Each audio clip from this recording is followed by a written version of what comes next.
இளம் வயதை சார்ந்த குழந்தையாக இருந்தாலும் அல்லது சமூகத்திலே பொருளாதாரத்தில் மிக தாழ்ந்த நிலையிலே இருந்தாலும் அவனுடைய உணர்வுகளை மதிக்க வேண்டும், அவன் கருத்தை அனுமதிக்க வேண்டும்.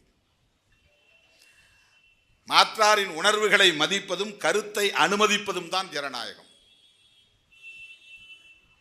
அப்படிப்பட்ட ஜனநாயகத்திற்கு இந்த மண்ணில் ஆபத்து இருக்கிறது. எப்படி ஆபத்து இருக்கிறது? சனாதனத்தின் மூலம் ஆபத்து இருக்கிறது. சனாதனம் எங்கே இருக்கிறது? அது சனாதனத்தை கடைபிடிக்கிறவர்களுக்கு தெரியாது, அதனால் பாதிக்கப்படுகிறவர்களுக்குத்தான் தெரியும்.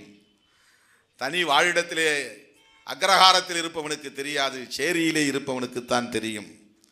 கவிஞர் இன்குலாப் ஒரு முறை கவிதை எழுதினார். பார்ப்பனியத்தின் கொடுமையை அறிந்து கொள்ள நீ பறையனாய் வாழ்ந்து பார் என்று சொன்னார்.